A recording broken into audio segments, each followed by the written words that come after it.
But getting rid of Zelensky is a good step, and that should happen as soon as possible. He's a little Stalin. He has no respect for human rights or anybody's interests or opinions but his own. Now, then it comes to Russia. What are you going to tell the Russians? Are you going to tell them where to draw the line? Are you going to tell them how many forces they can have at this place or that place? The war is over. It's already been won by the Russians. They're simply running around the countryside cleaning up pockets of resistance. Now, it should be pretty obvious right now that the Russians do not want to march west. If they were really intent on marching west, they'd have done that a long time ago. They don't want to do it. They want to come to some sort of arrangement that guarantees Ukraine's neutrality for as long as we exist. Ukraine will be neutral. It will not be a platform for exploitation by us or anybody else to attack Russia. Simple. That's a valid security interest that we should respect. It would be like saying Mexico may never ally itself formally with Russia or China under any circumstances. If it does, and Russian and Chinese troops show up in Mexico, we reserve the right to attack Mexico. Does that sound unreasonable? No.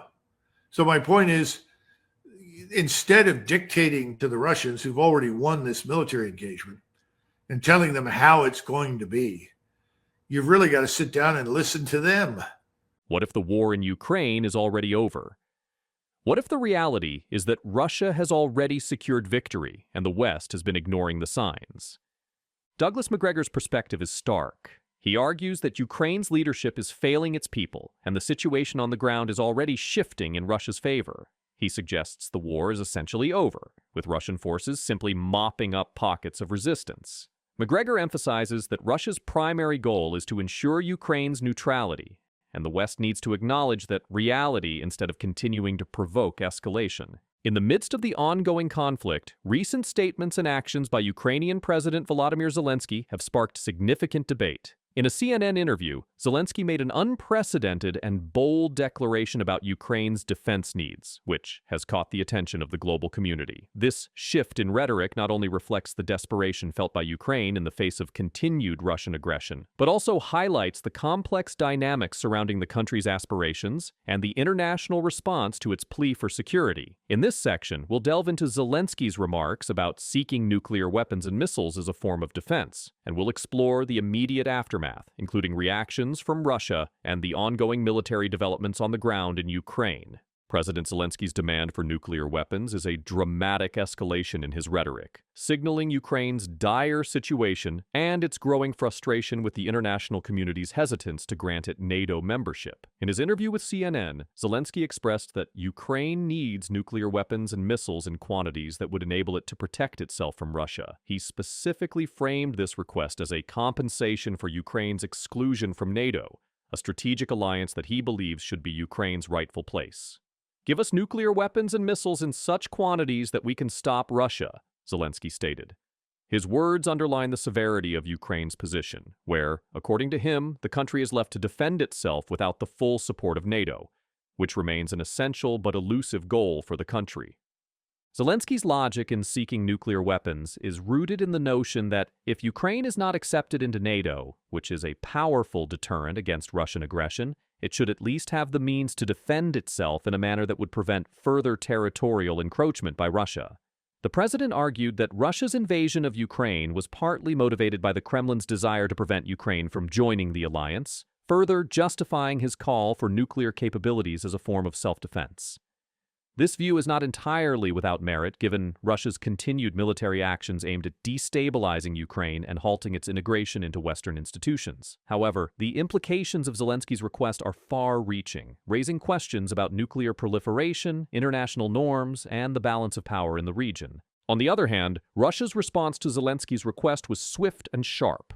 Russian Foreign Minister Maria Zakharova referred to Zelensky as a maniac, accusing him of viewing the world as an object for his sick fantasies. This inflammatory reaction from Moscow underscores the deepening tensions between Ukraine and Russia, with the latter perceiving Zelensky's comments as a further escalation in a conflict that has already strained diplomatic relations and increased global concerns about the potential for further destabilization.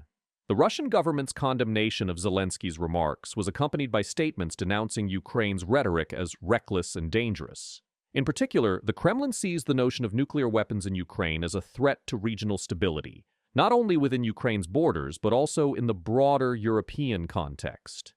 The issue of nuclear weapons is particularly sensitive, with Ukraine having inherited a significant nuclear arsenal from the Soviet Union when it became an independent nation in 1991. However, Ukraine gave up its nuclear weapons under the Budapest Memorandum of 1994, which saw the country relinquish its nuclear arsenal in exchange for security assurances from Russia, the United States, and the United Kingdom.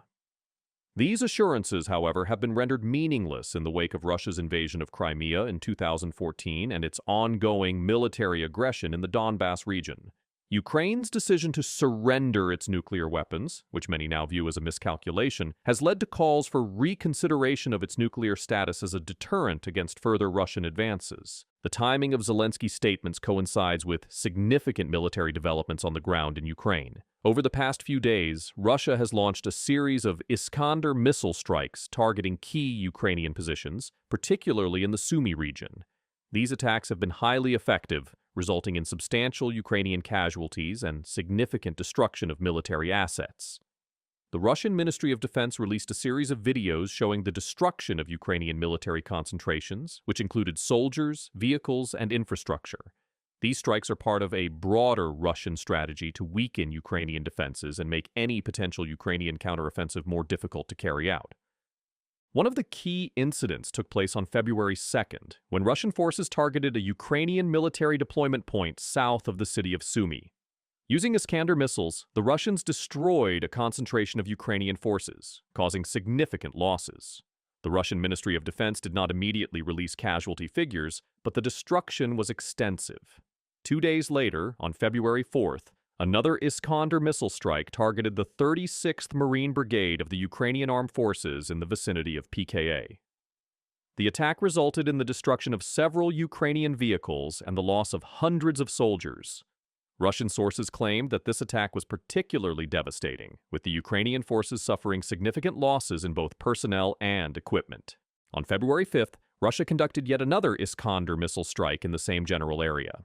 This time, the attack targeted a concentration of Ukrainian forces near the No 7 road between Sumy and the Sumy region.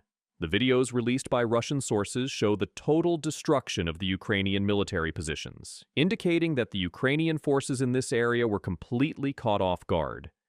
These strikes highlight the ongoing vulnerability of Ukrainian military positions, particularly in regions that have seen heavy fighting and where Ukrainian forces are concentrated in preparation for possible Russian advances. The repeated Iskander missile strikes have not only taken a heavy toll on Ukrainian forces, but have also underscored the technological and strategic advantage that Russia possesses in missile warfare. The Iskander system, capable of delivering both conventional and nuclear warheads, remains one of Russia's most potent weapons, able to strike targets with remarkable precision and speed. For Ukraine, which has limited access to long-range missile systems, these attacks are a constant reminder of the military imbalance that exists between the two countries. In light of these developments, Zelensky's calls for nuclear weapons seem increasingly urgent from Ukraine's perspective. As the war continues and Russia tightens its grip on key areas, the Ukrainian president has expressed the belief that Ukraine needs a stronger deterrent to prevent further escalation. The idea of nuclear weapons as a defense mechanism is not one that the international community takes lightly, and Zelensky's comments have sparked significant concern among global leaders who are already grappling with the implications of a nuclear-armed Ukraine.